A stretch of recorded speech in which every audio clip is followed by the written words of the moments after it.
Take Me Home, Country Roads. If you know that song, you probably just imagined John Denver singing about West Virginia.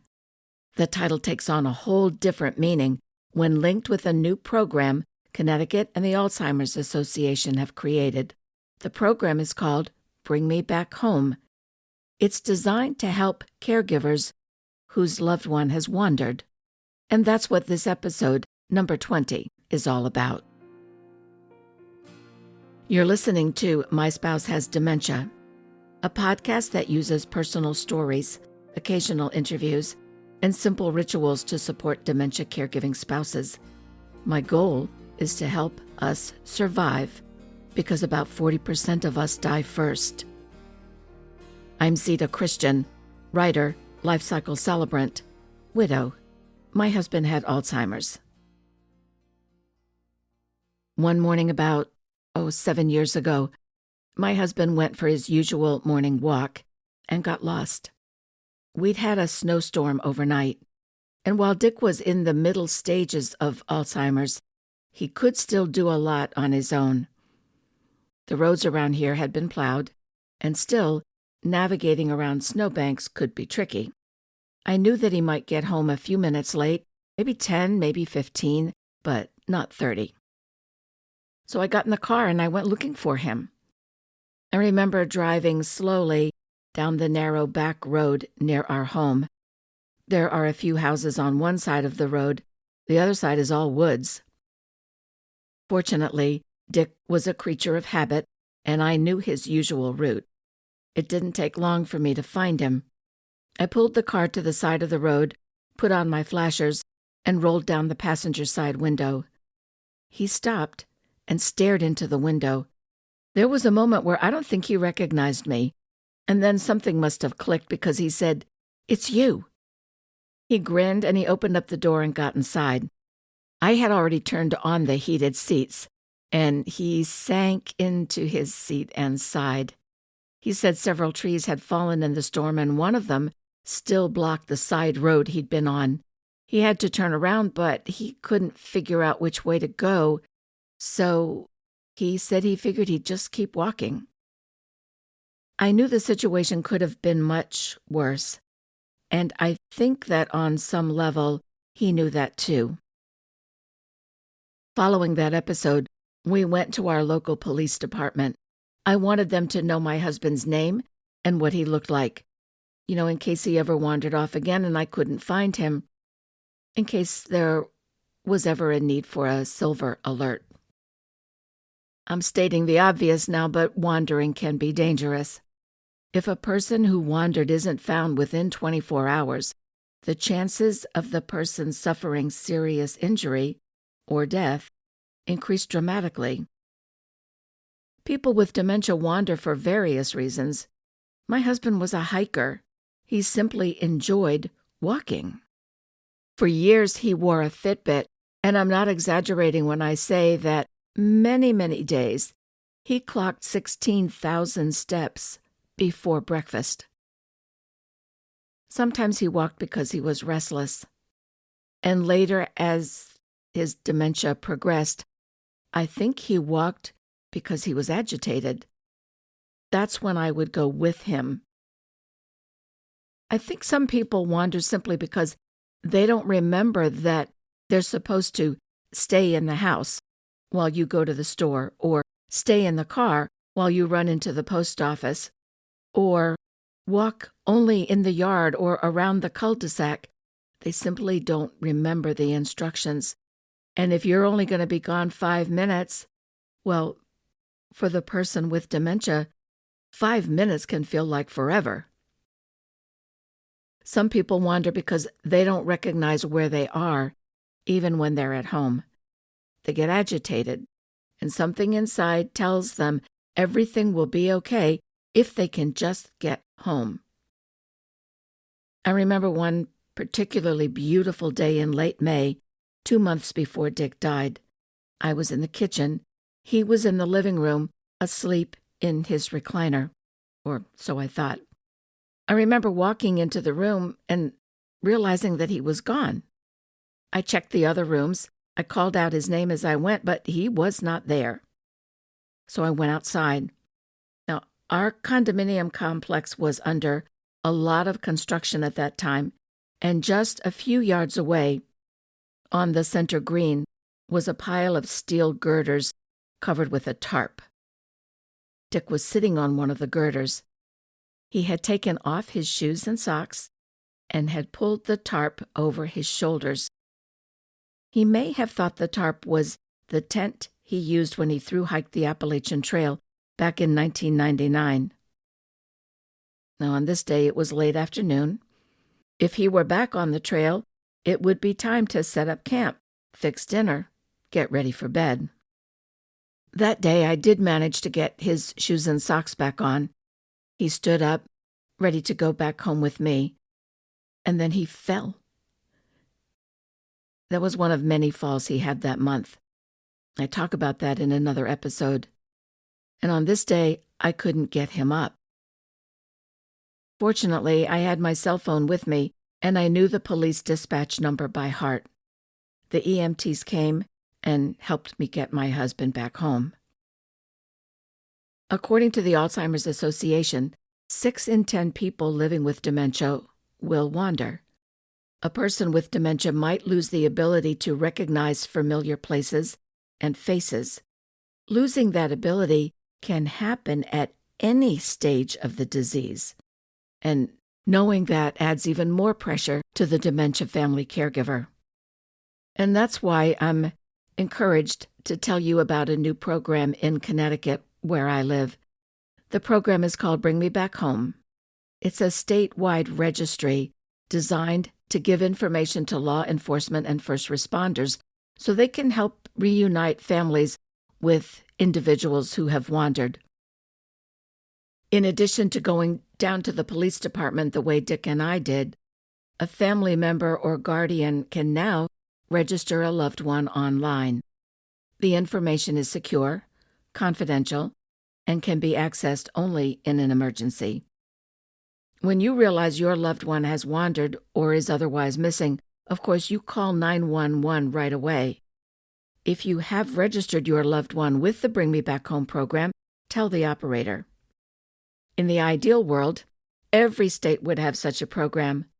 I know that Connecticut partnered with the Connecticut chapter of the Alzheimer's Association. Please check your state's chapter. The Alzheimer's organization has a simple website, alz.org, and see if they have the Bring Me Back Home program for your state, and if they don't, ask for it.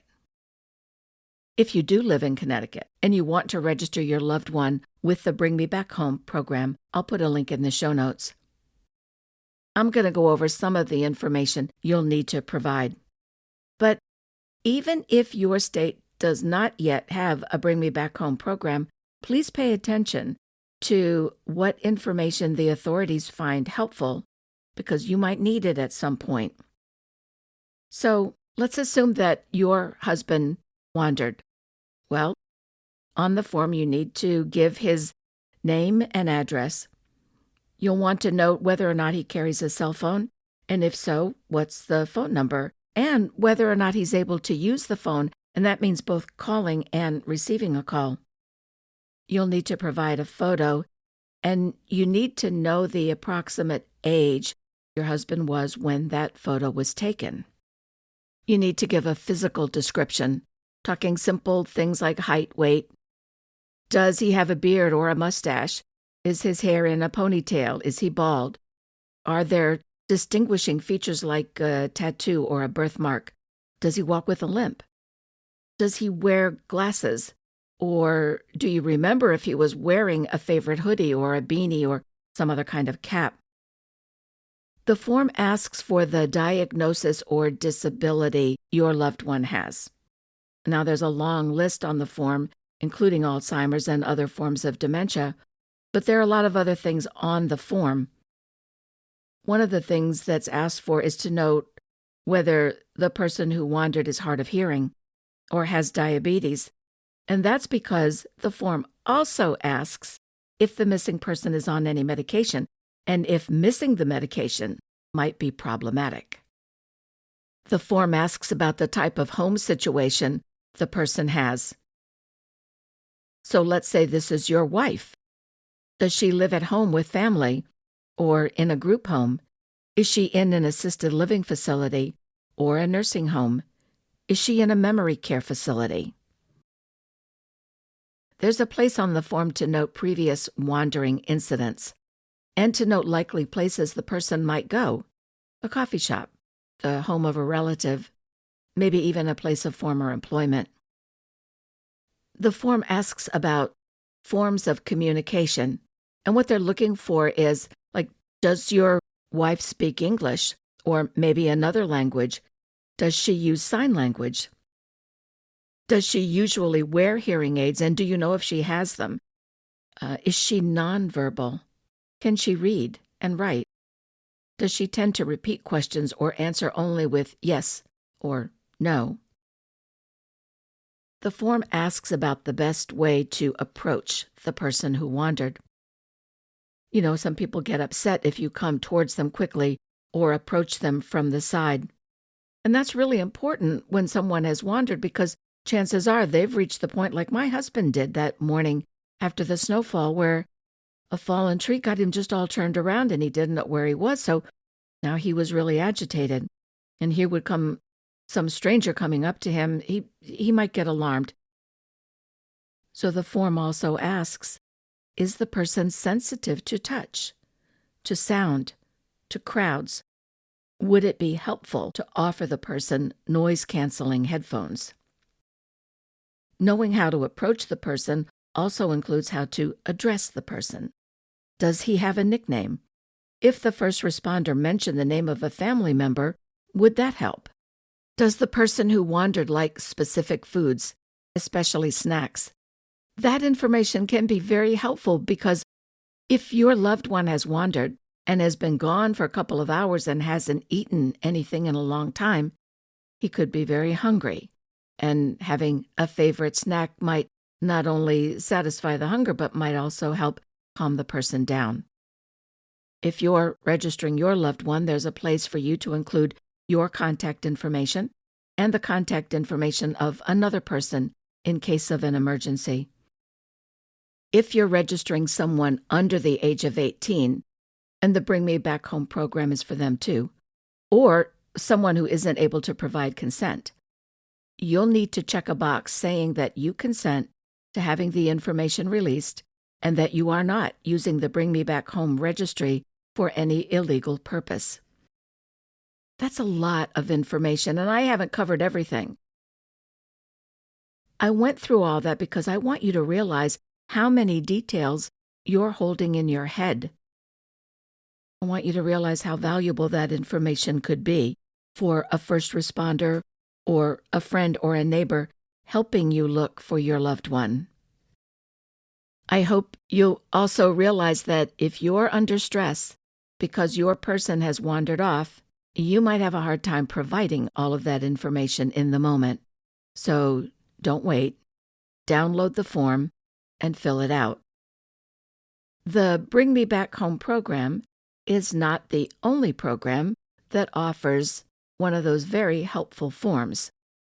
The Senior Services Department of UPMC, that's the University of Pittsburgh Medical Center, also has a form that can help first responders if your loved one has wandered. That form is called Wandering Behavior Individual Profile. It's similar to the form used by the Bring Me Back Home program. I like the UPMC form because many of the options are already listed and you just have to check which ones apply. That form has a special section called Accessories and Equipment.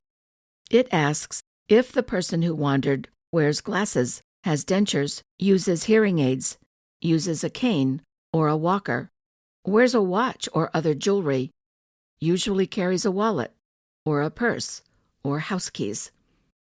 The form asks about things the person might have in his pocket: tissues, tobacco, a lighter, matches. It asks if the person who wandered might be carrying a gun.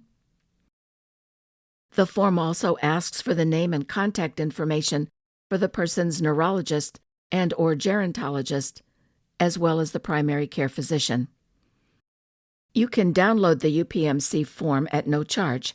I'll put a link to it in the show notes. As with the form from the Bring Me Back Home program, the UPMC form asks for information that you, as the caregiver, you simply might not think about in the course of your daily routine, and you certainly won't be thinking about if you're in a moment of stress because the person you're caring for has wandered. This morning, I was talking with the members of my dementia support group.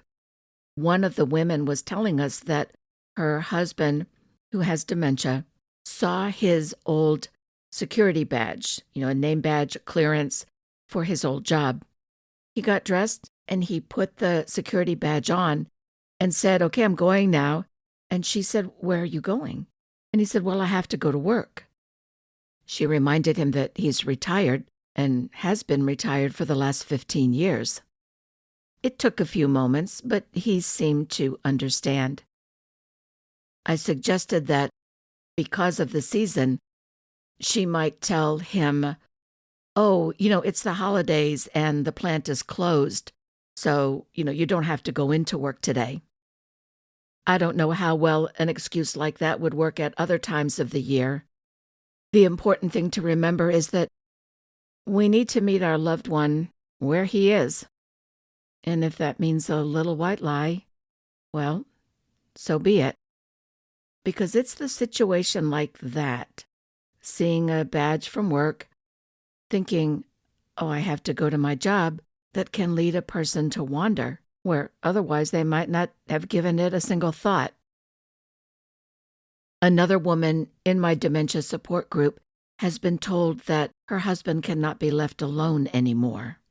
She's now doing what I had to do when Dick reached that point.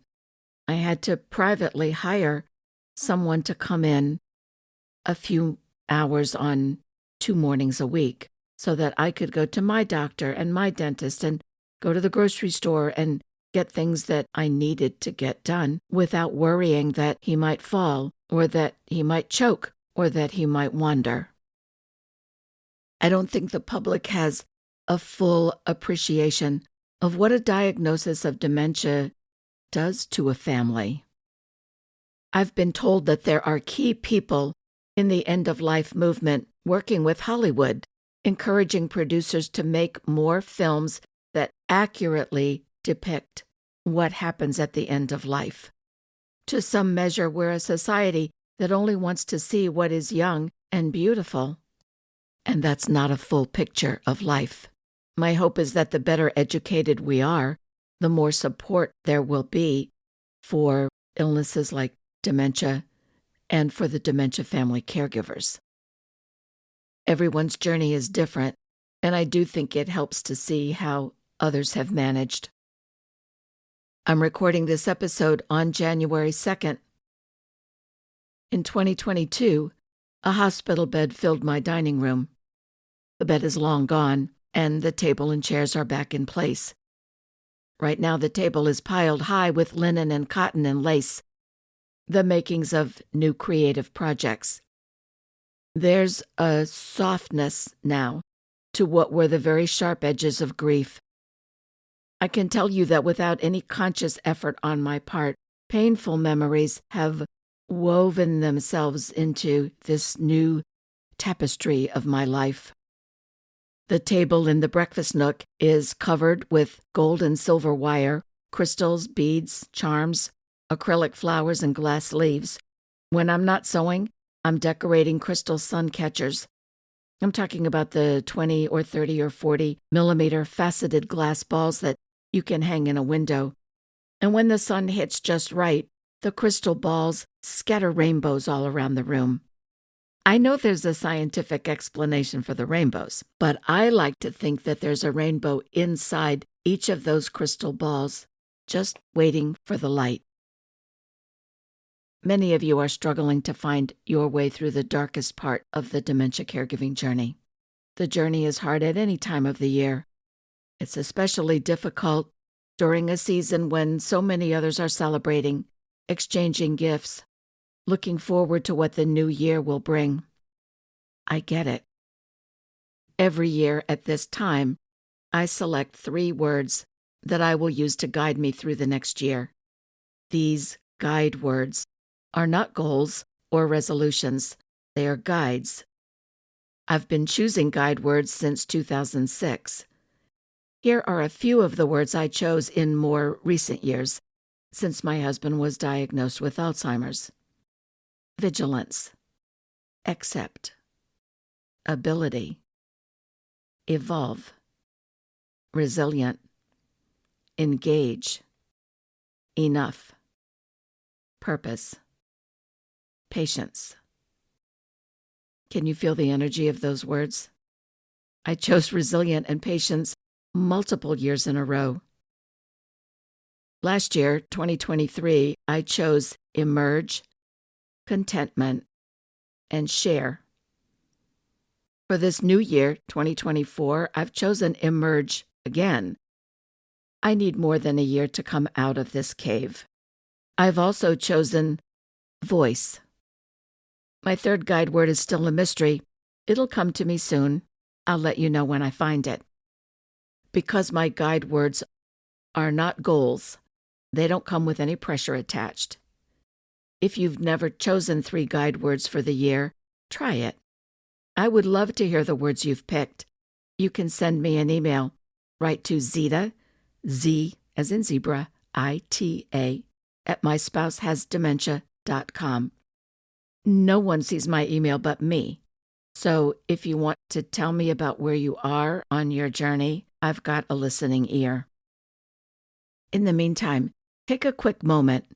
Using the finger of one hand, draw a heart on the palm of the other hand, and then press that palm to your heart and say out loud, and that part's important, I'm doing the best I can. Because I know you are. That's a simple self-care ritual. So is drinking a glass of water when you do so with intent. As you raise the glass to your lips, say simply, this is for me. Because we have to stay hydrated. That's so important. And that all feeds into what I love to say, which is take good care of yourself. And when I do say that, those words are not fluffy. They're fierce. Because we need to survive. May this new year bring you courage, support, and peace. Thanks for listening all the way to the end.